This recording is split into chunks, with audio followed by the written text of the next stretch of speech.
Dr. Oz, is he 50% right or 50% wrong?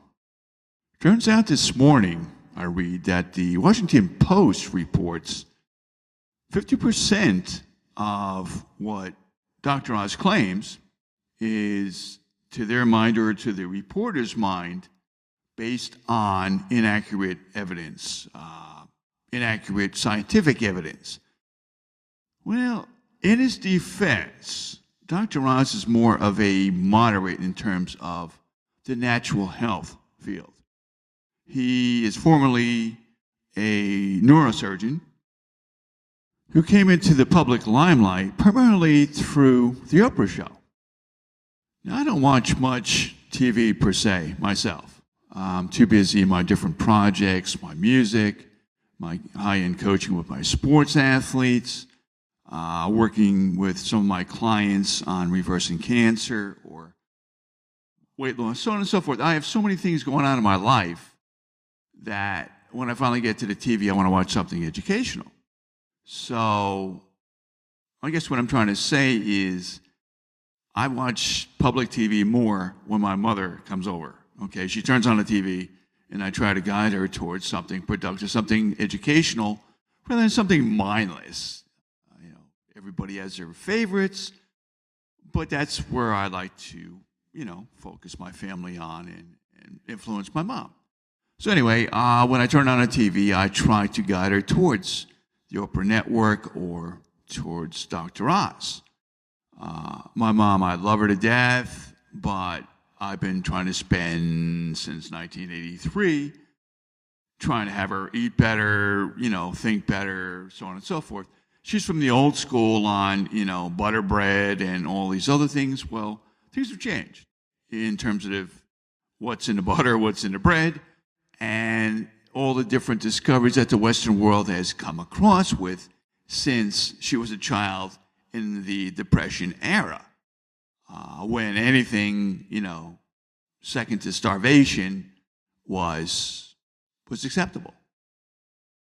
And as much as I've tried to influence her over the years, I have to admit, TV has had a profound influence on her. At first, obviously with all the commercials, all the fast food and this and that, having her, head toward the fridge in divine anticipation, it's been somewhat of a double-edged sword.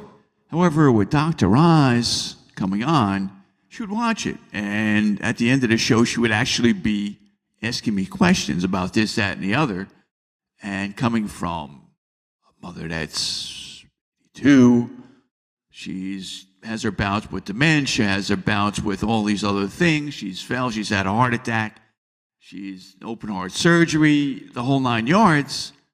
This is a profound revelation. I mean, I look at it as somebody has gone through. And Dr. Oz, being a moderate in his approach, being a self-respecting doctor, surgeon, so on and so forth, taking it forward, he's taken his credentials from the Western world, and now he's brought forth new knowledge that her previous doctors and oncologists, so on and so forth, have not presented her with. So she's taking this in from an authority that's crossed over somewhat. And in that context, Dr. Oz is very valuable because he's exposing people to different health concepts, natural health concepts that they can get at the store, they can take care of themselves, they can optimize their own body, okay? Something the Western world really has not taught the doctors because the Western medical schools are funded, follow the money, they are funded by the different pharmaceutical companies. So essentially all of the research, all of the different grants that the colleges are getting are being funneled towards find, number one, something that's patentable. Number two, that it's something that is pharmaceutically based. The third and no less daunting has been the fact that there's been a substantial amount of negative influence coming from the petrochemical industries wanting the medical industries to support their vested interests. So It's a triple-edged sword, actually, and none of the edges are in benefit of the public. So while Dr. Oz is not perfect, especially in the holistic research sphere, we find him to be somewhat of a value, again, as a crossover between the traditional, very structured towards drugs and surgery as the only cure for healing virtually anything, to exposing and enlightening the public on a lot of different alternative ways to take care of themselves. So in closing, regarding Dr. Oz and the current scrutiny he's been getting, I'd just like to say that the research that allegedly is incorrect is only as good as the research company and the institutions and the fundings that is provided.